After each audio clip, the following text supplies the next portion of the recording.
Good morning, good afternoon, good evening. My name is Matt Henderson. I'm the Director of Microsoft Technologies at Exata.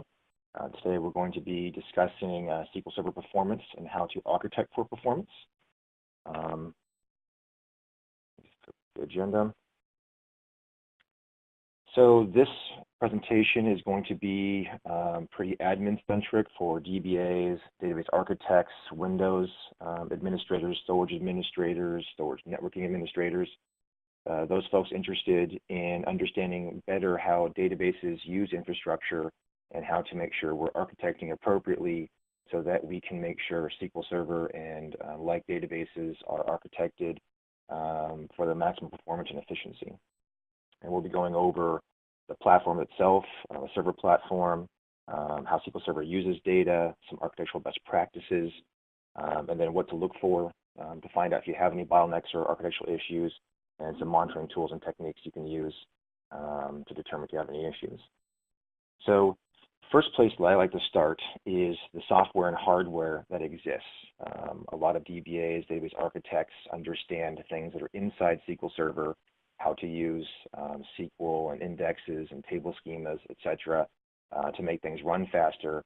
But it's not common understanding for DBAs and database architects to understand what's below the database and how that can influence database performance. So I want to review a couple of topics here. One is the software stack. So inside Windows, any application, and that can be SQL Server or Excel or Word or anything, any application is going to be running what's called the user space. And user space is just the application space. And then all of the parts of Windows, device drivers, NTFS file systems, multipathing, and other things we'll be discussing happen at the kernel level. What allows us to review some of the efficiency of our system. And we'll get into this in a bit later. But knowing that SQL Server runs in the app or the user space as an app helps us delineate some of the performance factors of what's happening in the Windows layer versus what's happening on the actual SQL Server layer. And then getting into the hardware, this is where some very interesting things can happen that can affect how we get performance and efficiency out of a SQL Server implementation. How do we know where issues may be? So I'm going to review this bottom right diagram here, this hardware section, just to lay out some concepts that we'll then be going over later through the presentation. So you'll see here what's considered a standard Intel two-socket diagram where you have two CPUs connected by a QPI link. You'll note that there is RAM on both the left and right-hand side. Those are called memory banks. It's important when you're doing things like MaxStop, which we'll get into later, that you understand that when you put memory into a server, that they'll go into multiple memory banks, and that SQL Server is going to be aware that there are multiple banks attached to different CPUs, and the locality of your data can influence certain things. We'll get into that a bit later. For the cheaper servers, sometimes when you see some servers on a website, and some might be more expensive than others, you may wonder why that is. Certain things, like you'll note here, the QPI link connects the two CPUs. Every CPU is going to have that QPI link in it, but as you start to go to 4 CPU and 8 CPU type boxes as you're scaling up, some CPUs only have the ability to link to 1 or 2 or 3 other CPUs. So you'll want to make sure that as you go into the 4 and 8 CPU infrastructures, you want to make sure the CPUs have the ability to connect to multiple other CPUs to move data around. You also notice in this diagram below the CPUs and some of the cheaper hardware infrastructures, in the bottom left in the red there, the IOH and the PCIe. That's the South Bridge. This is where you connect your storage networking into the server, and this is where your HBAs, like your Fibre channel HBAs, are going to connect to. And every time there's an I/O request, it's going to flow down to this PCIe bridge into the Fibre channel card, out to storage and back. What's important about this is some of the cheaper storage will only have one of these PCI bridges connected into one of the CPUs, which will make all of the I/O from the other CPU have to traverse over, down, and back up. So you'll want to make sure that when you're buying your servers, that you make sure that there are PCIe bridges connecting to all of the CPUs in the server. And we'll get into more of this a little bit later, but I wanted to highlight that the CPUs have to go through a South bridge to a PCIe bridge, And that's where the HBAs are going to be, which are like your fiber channel cards. And we'll get into the architecture later, but it's important to understand some of the terminology and location and where things function. You'll notice in this graph here, I have two HBAs listed in green, one on the right and one on the left. That's called symmetrical outline. You always want to make sure that when you're putting multiple cards into a server, as an example, you're putting them spread out evenly over the PCIe bridges. We'll get into more of this later, but this is kind of an example of things like this can affect performance of the SQL server. If you were to have both of your HBA cards put on the left-hand side and just PCIe bridge 1, then even though you'd have the appropriate number of fiber channel ports, they'd all be connected to one CPU, as an example. So we'll get into more of this stuff later, but I want to give you an idea of how the CPUs interact with the fiber channel cards, where the RAM lays out. This is going to help as we move forward on some of the terminology.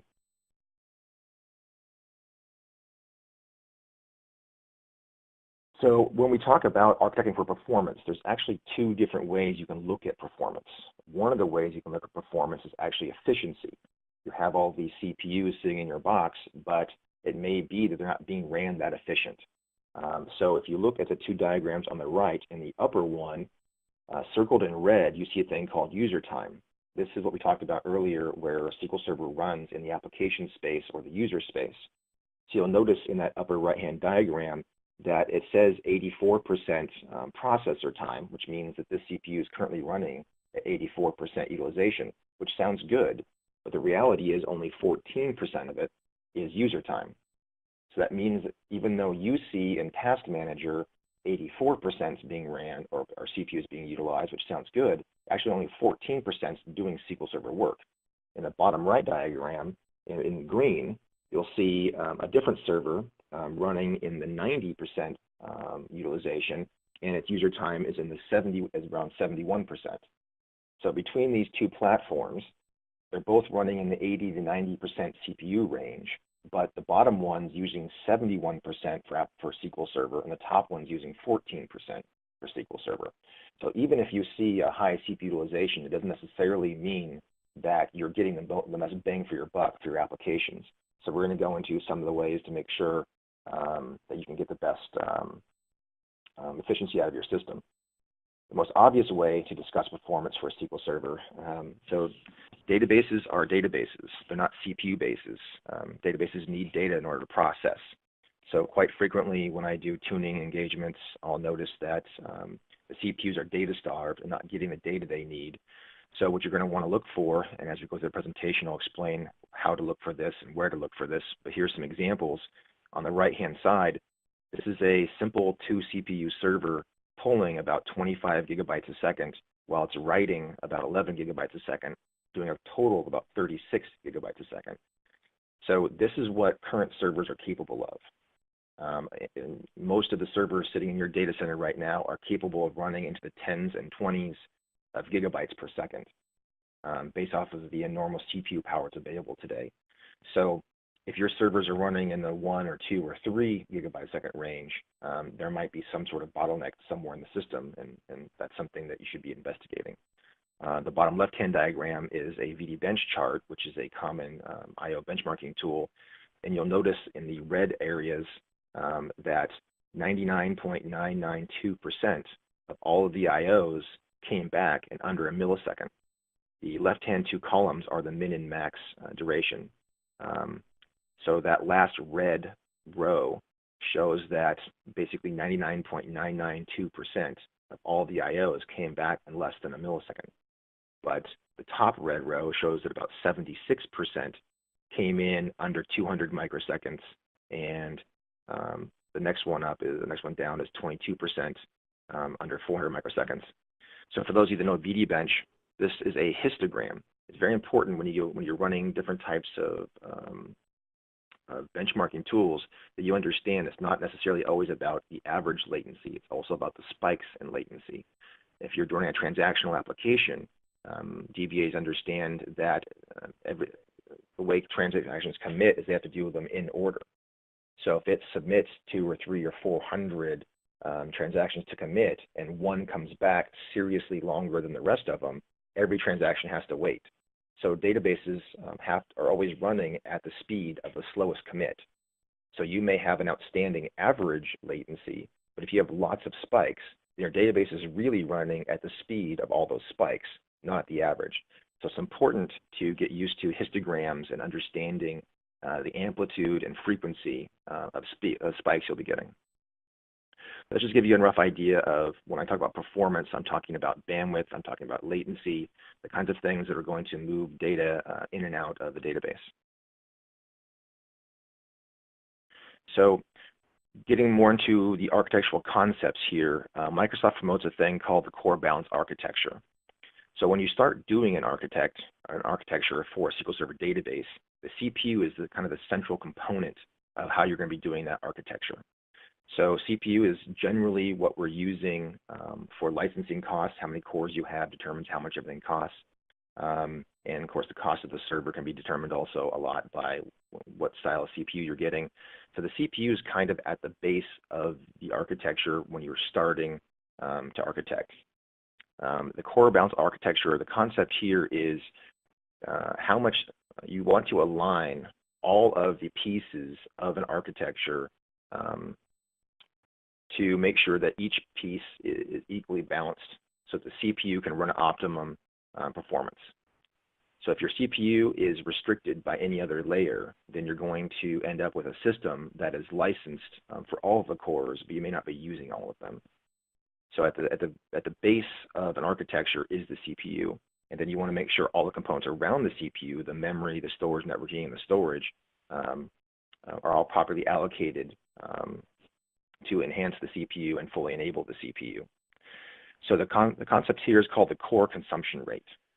When you go and buy a server and you say pick a 12-core server, do you really know how fast each individual core should go? And do you really need a 12-core server? Or would you be better off with an 8-core server, which is going to cost you less? Or maybe you need a 16-core server. Like, how do you as an architect really know how fast your database should be going and how many CPU cores you really should have? So the core consumption rate is where you take your server and you run I/O through it, and you figure out in kind of a max speed. So say you do a select star from a table or something that's just going to grind through data as fast as possible, and you find out how fast data can actually go through that CPU, each individual core. So what we did is we ran some tests at Vexata to kind of come up with some numbers so you wouldn't have to necessarily do that at home. So we ran some tests here. So the second row in this chart, the Broadwell, that's probably the servers you have deployed right now. That's what Intel's been selling. That class of CPUs, what Intel's been selling for the last 2 years. So that's probably what you have right now. So if you have a Broadwell server and you run something like a select star or something where you're pulling lots of data into the database, you can go almost 250 megs per second. You look at that right-hand column there. Let's just go left to right. So when we built this server and we did a select star, we noticed we were getting 12 gigs a second on reads, and we can get about 5 gigs a second on writes. What that translates into is for every single core deployed right now, you can get about 250 megs per second. So this helps you design your systems.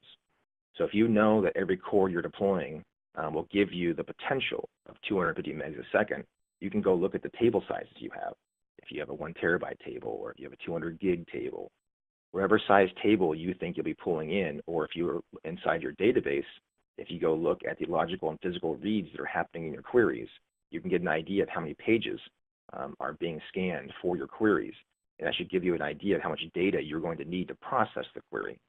So once you as a DBA know how many megs or gigs you need to process a query, you can then determine how many cores you're going to need to process that. And so this gives you the metric for how you design and architect. So if you're running a current server, a Broadwell or Haswell, you're going to be able to get about 250 megs per second. Since there's 4 250s and 1,000, that basically means for every 4 cores, you're going to get a gig.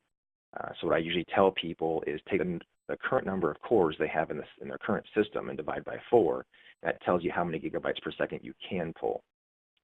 So if you want to go to your current systems and figure out how fast you should be going with your current systems, effectively take the number of cores you have, divide by 4, and that will give you the number of gigabytes per second you should be able to bring data into the server.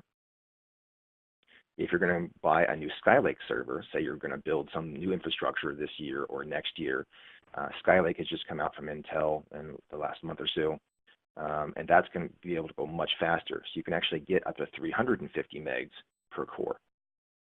So as you're starting to architect, these are key numbers for database architects on how many cores you're going to need to design something.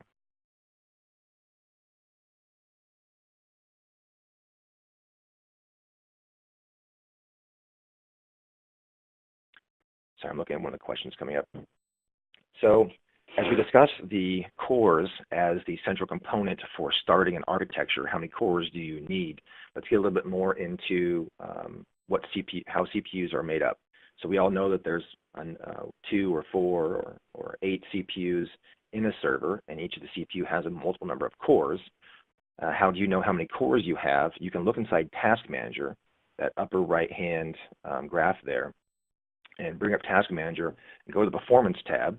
And in the middle right-hand side there, circled in purple, you can see that tells you how many sockets you have, which tells you how many CPUs there are. And it tells you how many cores, logical and physical cores that you have. So the number of cores is the actual physical cores, and the logical processors is going to be the if you have hyperthreading turned on. So most systems these days are going to have hyperthreading turned on.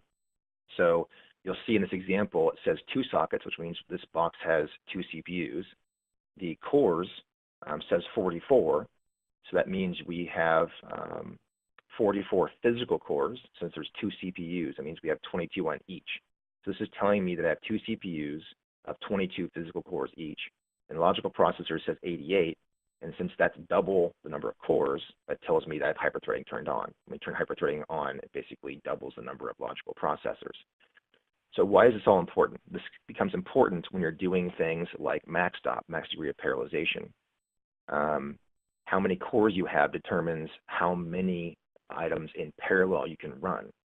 So when you're doing things like analytic workloads and you want to run these things in parallel, say you maybe have hundreds of gigs or a terabyte of data you need to grind through, this gives you your order of factor of how fast you can pull data in parallel.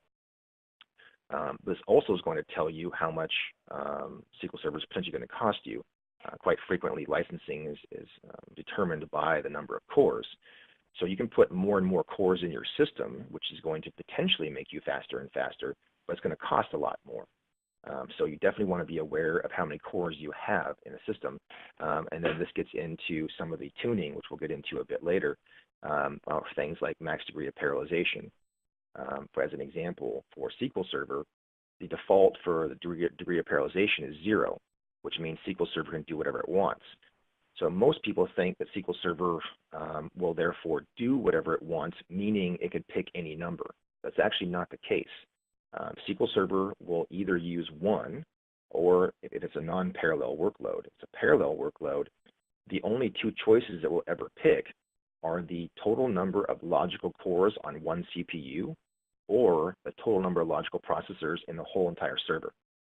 So there's only really 2 numbers SQL Server will ever pick: the total number of logical processors on one CPU or the total number of logical processors on the whole server. So that's where you get into some tuning as a DBA. You may note that you want to set the max degree of parallelization to 6 or 8 or 10 or 12 and test and see whether or not your queries run faster at that.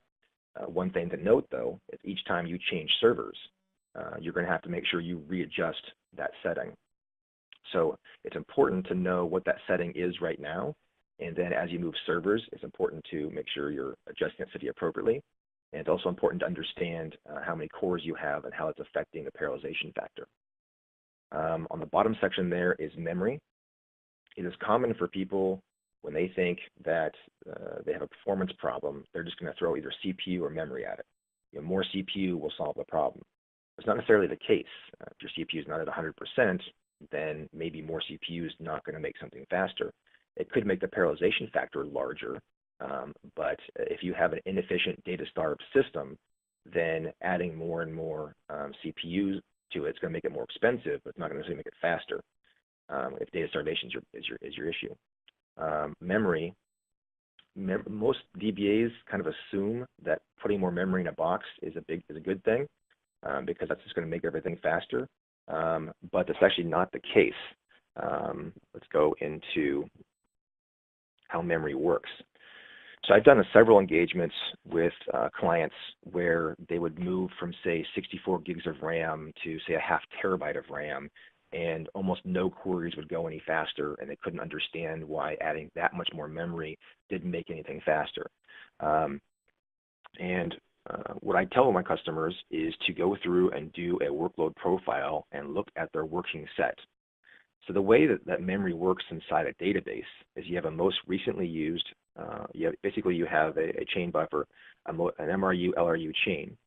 Anytime that you read data or you want to access data, it has to start off on your storage. It then gets read up into your RAM and put into one of the memory banks. From that point forward, if anybody else wants to use that same page, if it's already in memory, then it can happen really fast. If it is cycled out of memory back down to storage, then it has to be reread back up. Typically, memory is much faster than storage, so you want your data pages to be in memory. It's a general concept, which is true. And the more memory you have, the larger this buffer is, and the longer things will stay in memory. Looking at the chart on the right-hand side, you'll notice that in the where the orange thing is pointing, just below that's a thing called page life expectancy. This is a statistic that SQL Server stores that tells you how long data is living inside your inside RAM. So you'll notice in this example here that value is 2. So what that means is, in this particular database server that I've configured, given the current workload that's happening, data is only living inside of memory for 2 seconds, which is not a very long period of time. Microsoft recommends about 300 or more, which is about 5 minutes. So if you start thinking about what's happening on your server, when data gets read up into memory and then flushes back out, depending on the size of how much memory you have, the value of data in memory is the second time you want to use that data. The first time it has to come off storage. The second time or third time or fourth time, it's potentially going to come out of memory, which means it's going to be faster, only if it's still in memory. So what I tell people to do is I go look at the amount of memory they have in their current box. Let's say they have 64 gigs in their current box. And let's say their page life expectancy is 300. So let's say it's 5 minutes. So I tell them what that means is your data is living for about 5 minutes right now. So if you were to go add more memory to that server, you would simply extend the MRU, LRU chain out to give that data a longer life in memory. So if you were to go from, say, 64 gigs to 128 gigs, that would probably extend it from 5 minutes to 10 minutes. So given that, what is the use case for your data where you need something to live longer than 5 minutes but less than 10 minutes? And more often than not, because RAM can be very expensive to put into a server. So I ask my customers, look at the use case. This amount of money being spent to add more memory in is going to extend your page life expectancy by this much. What value is that to you? What use case, what data do you have that's going to live longer than 5 minutes but less than 10 minutes? Or where a user is going to use that data a second or third or fourth time, somewhere between 5 and 10 minutes. And more often than not, what you find is the amount of money it costs to put that more memory in the server isn't worth that use case. What are the chances that data isn't needed in the first 5 minutes, but is needed in the second 5 minutes? And in that case, it's probably better just to improve the storage performance than it is make the memory buffer bigger. Somebody asked a question, if my all-flash storage array can only sustain 5 gigs a second of throughput, what's the value of moving to a high-end server that can source more than 13 gigs? So you're going to have different storage platforms. So right now you have your CPU tier and you have your storage tier based off of that question. If your CPU tier is capable of pulling 13 gigs and your current storage array is only possible of pushing 5, then you're starving those CPUs, which means you have two choices. Either reduce your CPUs to have fewer cores and save yourself money, or increase your storage throughput to get the full 13. So at this point, what we're trying to do is we're trying to use a core balance architecture methodology from Microsoft to make sure that we have alignment between the CPUs and the data tier. There's no point in having, say, 72 cores in your server if you're and have the ability to pull 13 or 18 gigs a second, and then have your storage tier only pull 5. So I would recommend, if your current storage tier can only do 5, then you reduce the number of cores you have in your CPUs on your SQL Server tier and save yourself some money.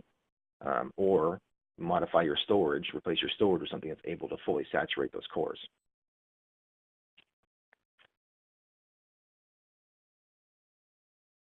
So you'll notice in this example on the page we have here that in purple it shows 13 gigs a second.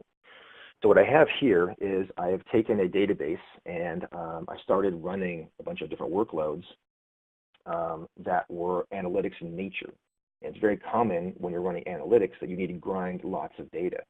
And it's very common that whoever's running report number 1 is probably not running the same data as whoever's running on report number 2. It's very uncommon for 2 people to be running reports on the same data at the same time. They may be in the same table, but it's likely that whoever's running report 1, if they're using a certain set of data, there's no real point to having somebody else run a report on the exact same data at the exact same time. So it's very uncommon for analytic workloads to use the same data. They'll use the same tables and the same lookup tables, and maybe the tops of the indexes will be the same, but not the same data. So in analytic workloads, you tend to have multi-terabyte databases where you have multi-gigabyte memory buffers. You're simply going to have to dip into storage to do most of your workloads. So for transactional applications, I recommend having a decent amount of memory to keep as many pages of memory as possible, because transactional apps tend to be smaller. But in analytic workloads, you're talking about multiple terabyte analytic platforms and multi-gigabyte memory platforms. There's just too much of a delta in space there. So for analytic platforms, you're simply going to have to make sure that your storage array is going to be able to satisfy the cores you have.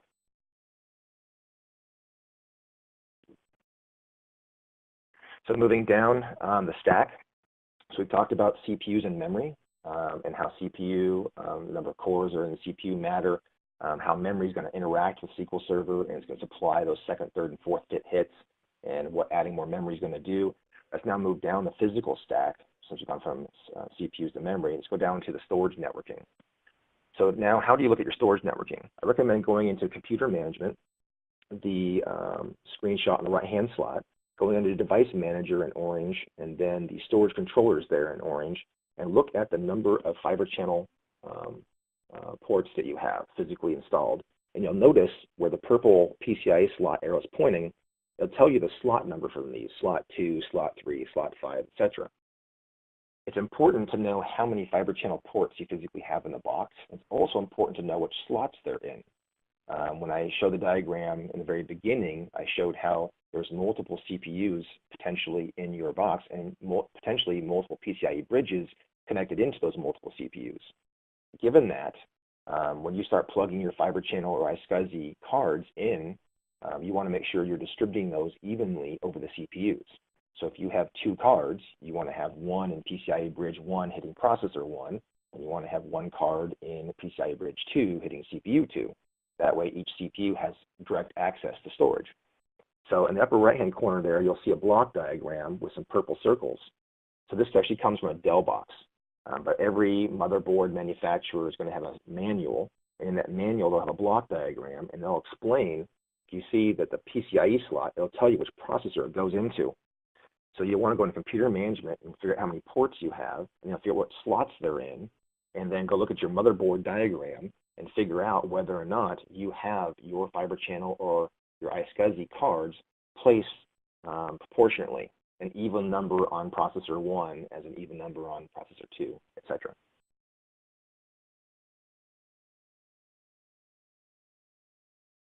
Another way to look at this would be to go into PowerShell. If you take a screenshot of this, it'll show you. So this will get into what you do once you have your fiber channel, once you've looked at your cards and your slots and your location. The next thing you want to look at is how many paths each of those have, and we'll get to that, the effect of that in a second. You look at the bottom right here in the computer management, If you go into storage management, you can see in the bottom right hand there with the purple circles that if you click on disk 2, disk 3, disk 4, and right click and hit properties, it'll show you the MPIO or multi-pathing configurations. And so we're going to get into, I'm going to bring this up in the next slide, but this is how you go into your fiber channel configurations. So once you've figured out your fiber channel ports and where they physically are and how many you physically have, the next thing you want to look at is how they're being used at the software layer. And I'm going to get into that in the next slide, but this is an important distinction. So once you physically have the location of the ports, you now want to look at what the software configuration is for those. And you're going to do that by going into computer management and right-clicking where those purple circles are and hitting properties and bringing up the disk properties and going to your MPIO tab.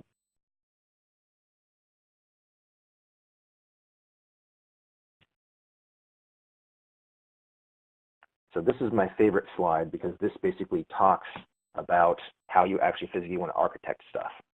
So in all the previous slides, we kind of discussed some concepts of what the hardware looks like and how the CPUs are used and how the memory is used and how the fiber channel is used to a certain degree.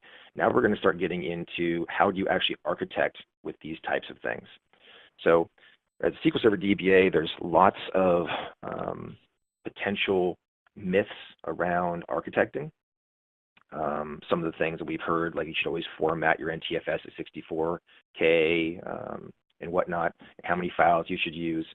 Some of those recommendations have changed over time, but they haven't necessarily been printed.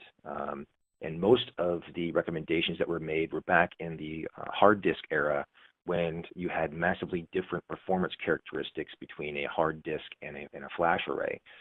So there's definitely a need to update our best practices for the flash era. So starting at the top layer in purple, it's files. So most DBAs are under the belief system that we need to have many, many files when we're building a database. Well, there's a couple of different reasons and factors on why you'd want to have multiple files, when and why you'd want to have multiple files. So it used to be back around the year 2000, 2003, the NTFS was in an older state, and it used to be that anytime somebody would write to a file, it would lock the entire file. If you remember, Windows was originally built to be a single user application, and we used to have single core CPUs. So back in the day, in the 90s and early 2000s, NTFS was set up such that anytime anybody wrote to a file, it locked the entire file. But once we started getting into multi-core systems, you had the ability for multiple cores to be writing to the same file at the same time and trying to be doing OLTP transactions and whatnot at the same time. So Microsoft 15 years ago made the recommendation to always have one file per core. Because what that would do is that would logically allow you to have multiple files being hit at the same time and sharing those locks. But they've since fixed that in Windows 2005, or 2003 actually. NTFS became, they upgraded NTFS to where now you can do range locks. So if you were to have one database file, anytime it were to do an 8K write of a page, it's actually going to lock that range. So you can now have multiple cores hitting the same file at the same time, all doing writes to different locations at the same time. So that problem was figured out 15 years ago. So the concept of having multiple data files from the standpoint of it locking the file is no longer a concern. The reason why you'd want to have multiple files is because two things. Number one, on tempdb, in tempdb, whenever you create a temp table, it actually creates a real temp table in tempdb, and those real temp tables are going to have entries and sysobjects and sysindexes and those types of things, and you're going to start locking those tables. More specifically, when it comes to files, there's a GAM page, and every time that you create a new temp table, it's going to have to allocate a new extent, and the locking of the GAM page to allocate a new extent is where you run into congestion. So when it comes to data files, you no longer need to have many, many files, especially one per core or whatnot, because the locking has been resolved. When it comes to tempdb, if you're in a environment that's creating many, many temp tables, then you're most likely going to want to have several tempdb files to spread the locking of the extent allocation, the GAM page, out. In most installations that I've seen, having 4 to 8 tempdb files is more than enough. You have to be a pretty extreme temp using case to have more than that. So if I were you, I would probably start in the 4 to 8 tempdb file range and move from there.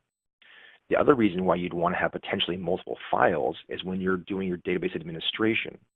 So if, let's say you have one data file and you have a terabyte worth of data in that, and you decide that you want to migrate between storage, or for whatever reason you want to move that file, well, you now have one copy and paste that you can do.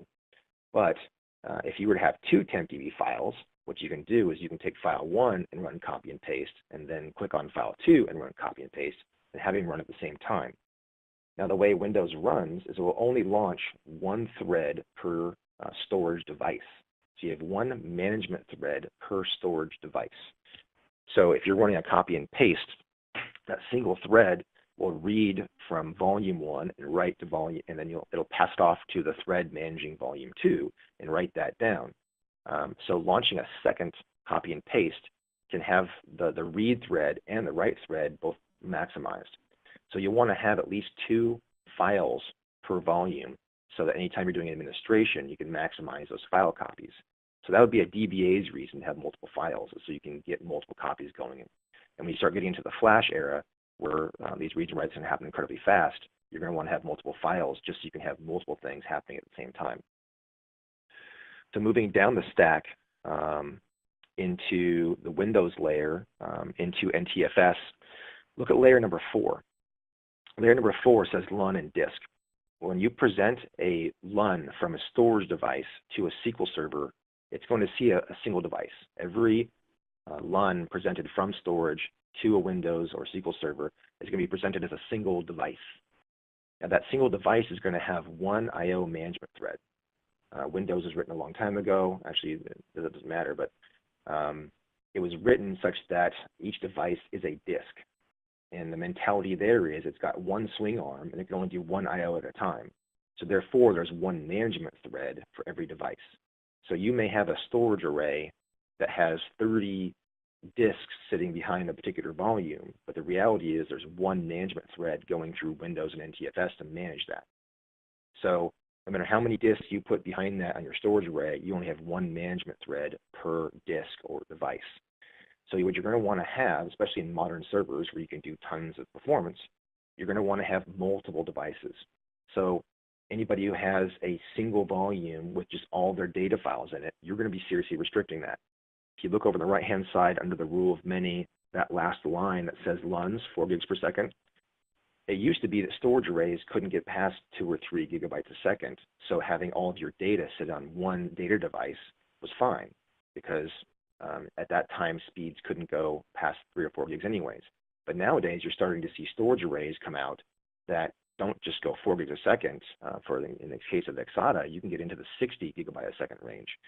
So if you're going to want to start architecting databases, especially for things like OLAP, analytics, where you're pulling lots of data, you're going to need a minimum of one storage LUN for every 4 gigs a second you're going to want to read out.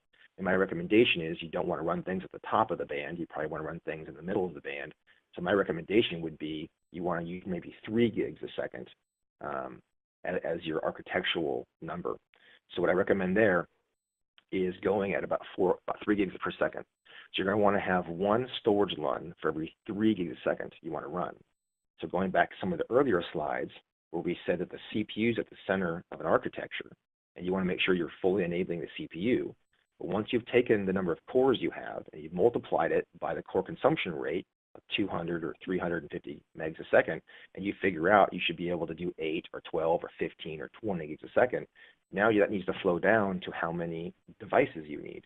If you know you're going to run at 12 gigs a second, you know you need to have 4 LUNs, and now your data has to run over those.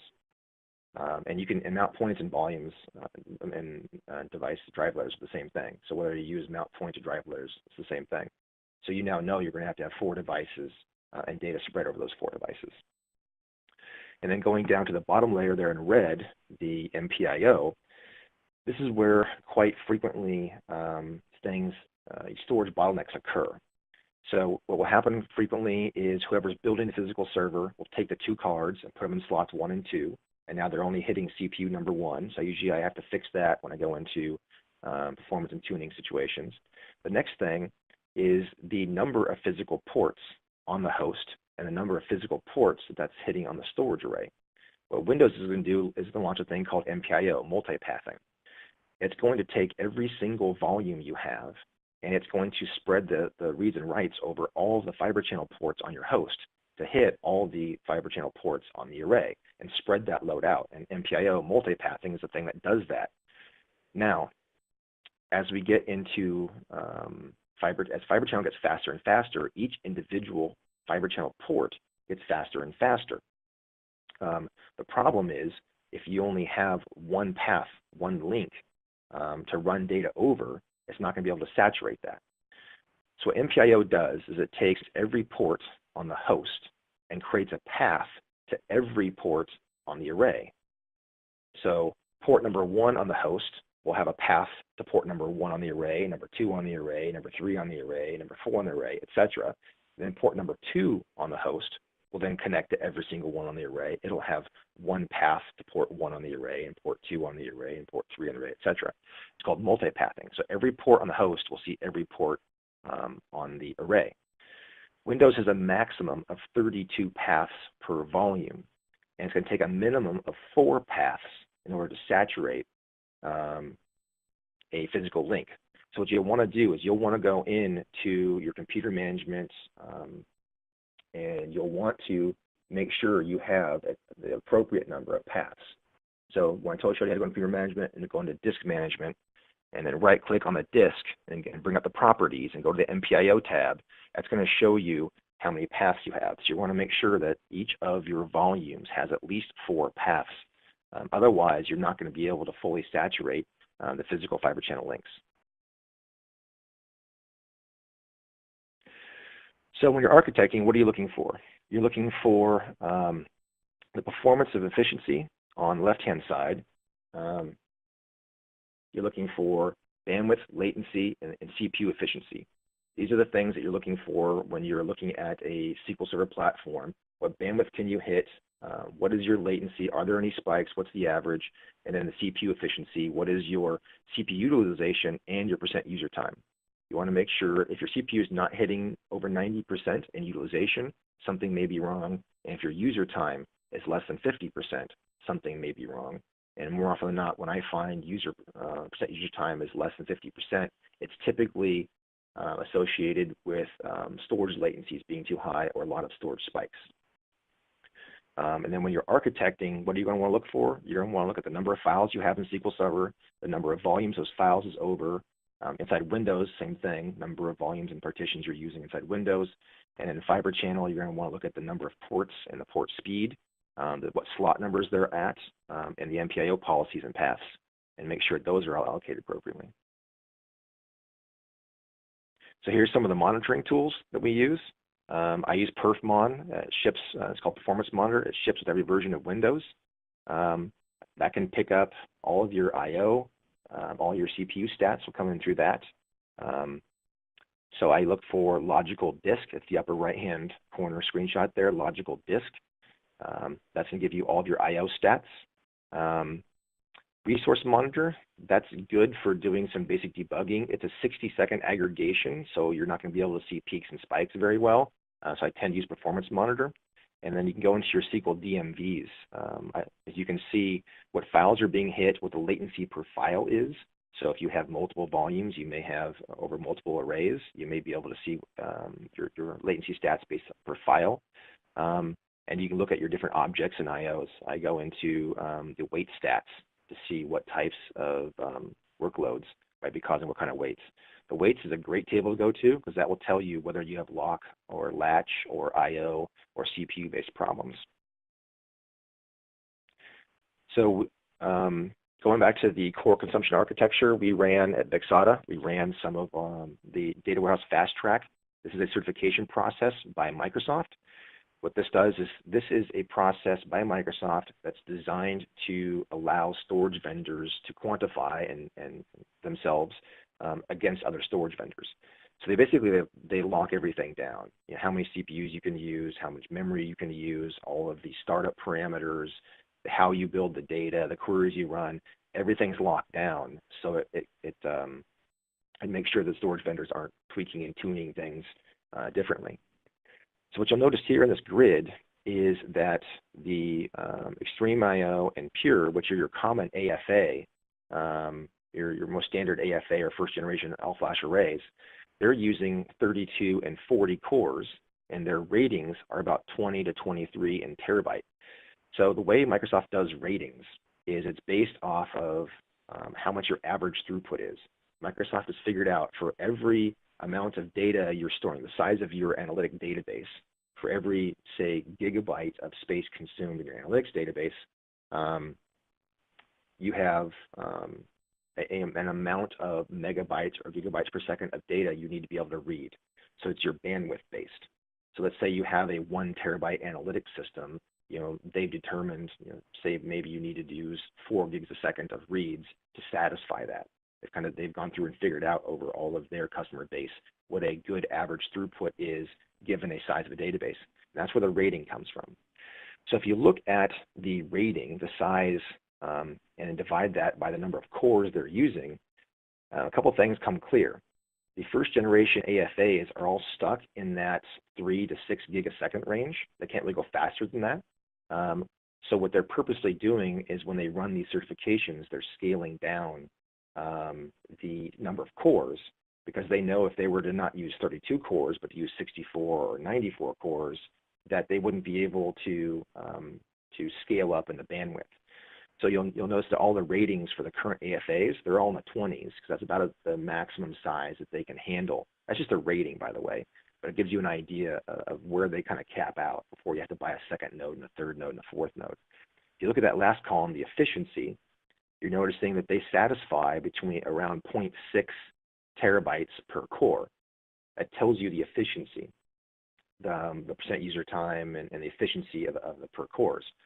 Well, why is that? The reason that is because the way the internal of the box work, their latencies scale. So the latency at IUP number 1 is different than their latency at IUP 100,000 or 200,000. The faster the box goes, the more latencies slow down. So when you're running a certification process where you're maximizing the box and doing the maximum through it, the latencies are at their worst.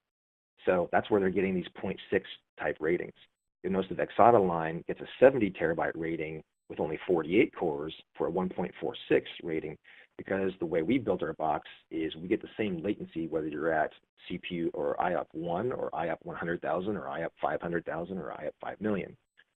So we can, when you're running the server at maximum, the storage array is still operating at a high efficiency, which is allowing the CPUs to operate at a high efficiency, have a higher percent user time. So SQL Server is using more of the CPU to do work instead of manage slow IOs, and you're actually getting more productivity.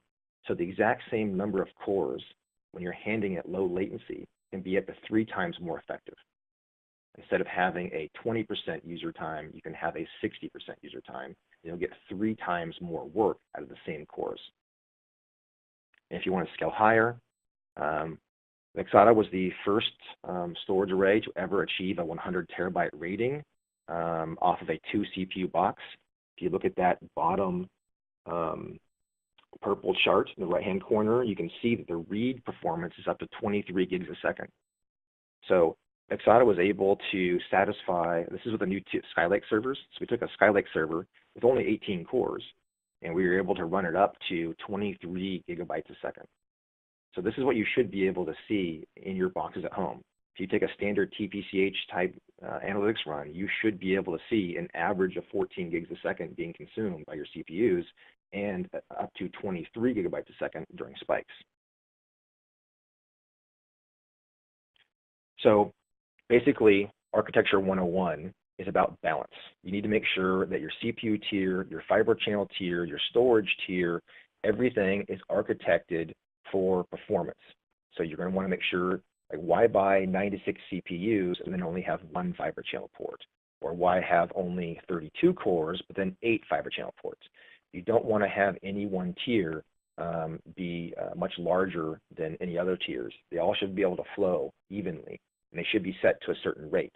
Once you've used the core consumption model to figure out that you want 8 gigs per second, the CPU should be able to handle that, the Fibre channel should be able to handle that, and the storage should be able to handle that.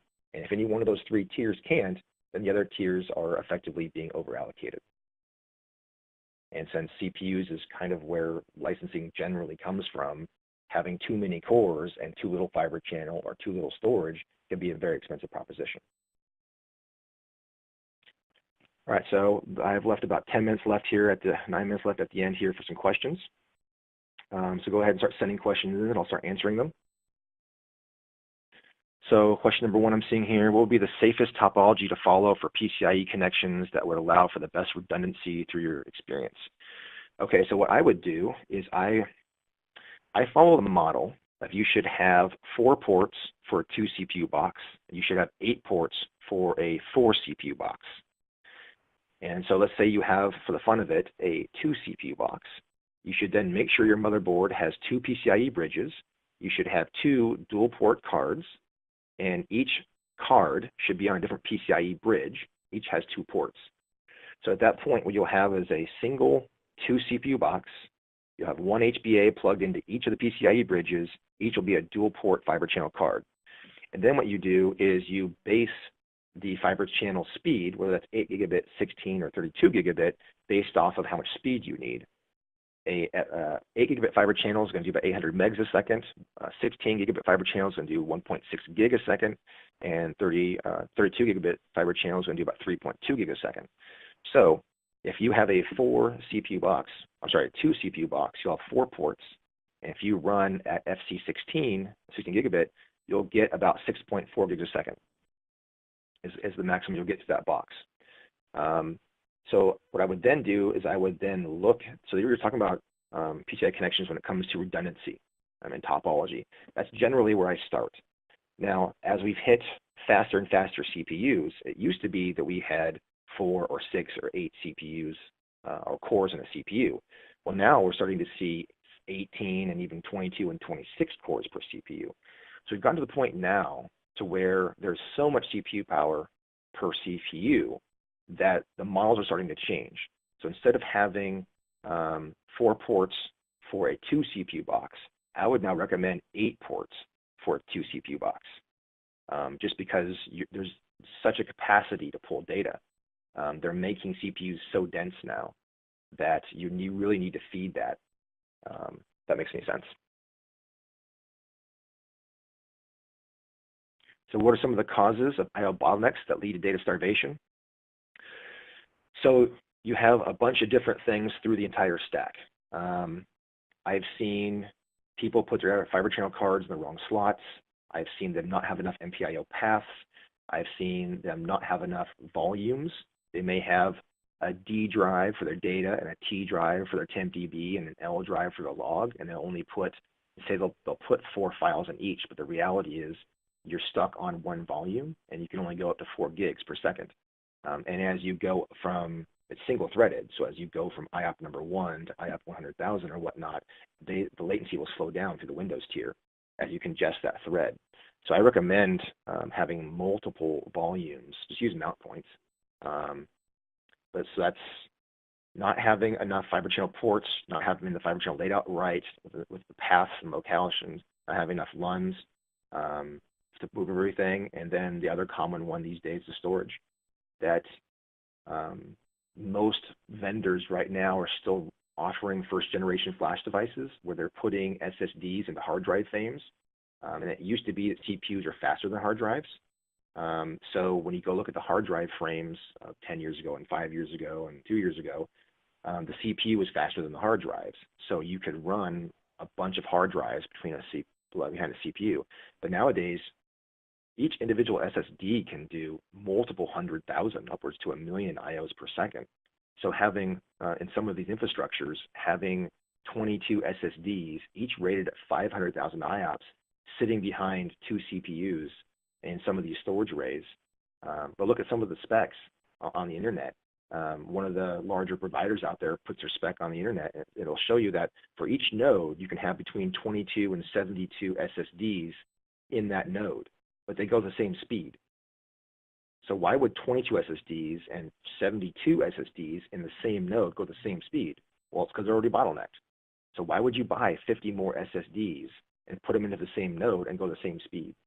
So a lot of those first-gen devices are stuck in that 4 to 6 gigabit range because that's the speed an Intel CPU can push data and run the software and everything else. So the next gen, the second-gen flash devices, which Vexata is one of, what we're doing these days is we're modifying the controller tier. That's really where one of the big modifications is coming through. The SSD manufacturers are making them go faster, which is great, but now the storage array manufacturers need to create a controller system that gets out of the way and enables these faster devices.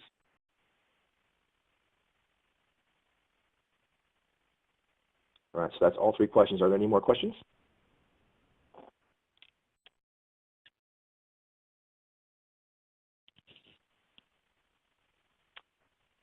If there's no more questions, then I'll go ahead and stop the presentation. Thank you very much for joining us on this webinar. You can go to vexata.com to learn more about our device. We also offer a free SQL Server Performance Diagnostic service. So if you sign up for that on the site, what we'll do is we will send somebody to come out and look at your system, look at your cores, look at your memory, look at your current storage or your Fibre channel, and we'll let you know if you have any bottlenecks in your system and what they are and where you would go if you want to make things faster. Would that be a hardware change or a software change? But you can come to the Vexata site, go into the SQL Solutions page, and sign up for the free performance diagnostic service. With that, I'm going to let you all go and have a good day.